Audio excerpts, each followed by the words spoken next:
this is Eliza May Giselle here at Pick Motor sa Sebad Santos, Manila branch. For today's video, ipapakita ko sa inyo ang ating 2025 Expander Cross two-tone. Guys, sa video na to, i-discuss ko sa inyo ano nga ba yung mga advanced features ng unit na to pagdating sa kanyang exterior hanggang interior. I-discuss ko rin sa inyo guys kung ano nga ba yung mga promos at freebies na pwede kong ibigay sa iyo once na nag-avail ka sa akin through financing. So tara guys, simulan na natin. Simulan natin sa kanyang dynamic shield design. As you can see guys, pagdating sa kanyang grille and bumper, mas bolder na yung kanyang design for advanced aesthetics. Alam niyo ba guys, ang benefit nito is the more na malaki po yung grille design is the more na maraming hangin po yung papasok sa compartment to cooler the engine bay and to lessen the engine stress. And then guys, pagdating naman sa kanyang headlamp, is naka-LED type na rin ang ating Expander Cross. Ayan, for better visibility and at the same time, energy saver na din siya. And as you can see guys, sa fog lamp naman niya is equipped na rin siya ng LED front fog lamp. Same for better visibility, especially during heavy rains. Naman tayo sa kanyang side mirror. Guys, as you can see is naka-chrome na po ang ating side mirror and naka-power folding adjustment na rin siya. Ayan. And then guys, pagdating naman sa kanyang door handle, guys, equipped na siya ng KOS or Keyless Operating System. Meaning guys is nabubuksan niyo na siya without using your keys. Yan. Ipapress niyo lang po itong button na to. Bukas na siya.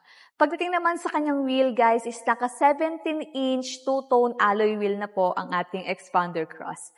Guys, ang kanyang turning radius din is 1.2 meters. And guys, as you can see naman, mas nagiging appealing po yung itsura or yung exterior po ng ating Expander dahil po sa kanyang two-tone wheels. Ayan. So tara guys, i-check naman natin yung tail lamp ng ating Expander Cross. As you can see guys, is naka-LED tail lamp. And then guys, as you can see is may fin type antenna na rin po ang ating Expander Cross for better signal reception and aerodynamics. Ayan po sa taas. And then guys, kung makikita nyo is may rear spoiler na rin po ang ating Expander Cross. Ang benefit nito guys is mas stable na yung takbo ng sasakyan dahil nag-improve na yung kanyang aerodynamics. Ayan. Tara guys, pasok naman tayo sa loob. I-check natin yung interior ng ating Expander Cross. Tara!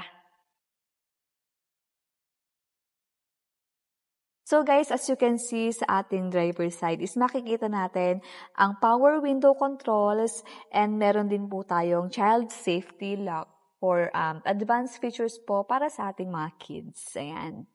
So guys, pagdating naman sa kanyang steering wheel is naka 4-spoke leather wrap na siya.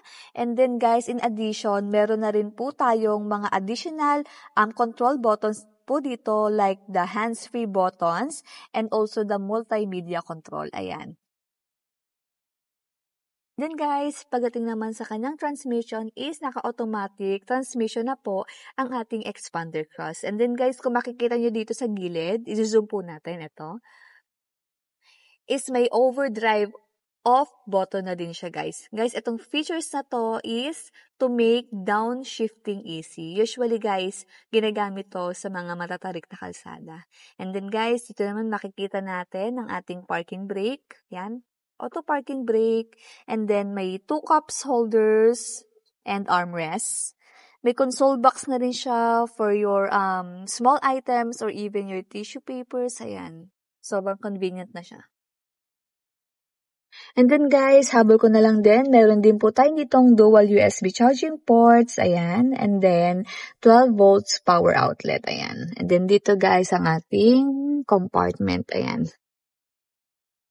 So guys, pagdating naman sa kanyang aircon system is naka-digital type aircon system na siya. Meaning guys, is masaset mo na yung maximum cooling nito by simply pressing this button, ayan.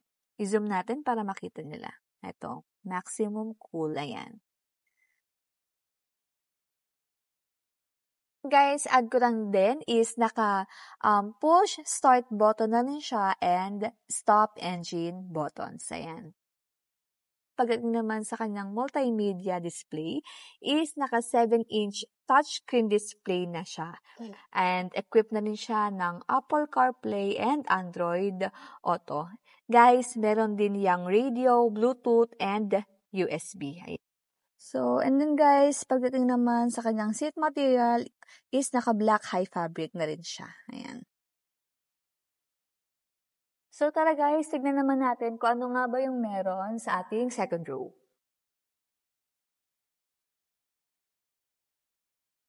And then guys, as you can see sa ating second row is napakaluwag pa rin po ng loob ng ating expander cross. Even yung legroom niya is maluwag din po. And as you can see guys, makikita rin po natin ang ating charging ports dito. Ayan. Type-C and USB. Ayan. And then guys, sa second row makikita rin natin is yung ating aircon vents and blower knob. Yan. New design na rin siya guys. Ayan. So check din natin guys yung third rows. Ayan. Sobrang luwag din. And may mga cup holders din yan sa mga side guys. Ayan. Doon din sa kabilang side. Sorry guys, gabi na po kasi. Ayan. Sobrang luwag pa rin ang ating third row. Pagdating naman sa kanyang fuel tank capacity is naka 45 liters na po ang ating expander cross. Ayan. So yun guys, yun na nga ang ating full review sa ating 2025 Expander Cross. Ang kanyang SRP ay 1,356,000, 57,000 all-in down payment plus free 1-month amortization pa yan. Kaya kung gusto mong mag-avail, kontakin mo lang ako sa aking mobile number na 0985-400-2614. Ang aming branch po ay located dito sa Peak Motor sa Sebad Santos, Manila branch. And then guys, makikita niyo rin po sa inyong screen ang mga special freebies na pwede niyo makuha sa akin once na nag-avail kayo sa akin through financing. So yun lang guys, bye-bye!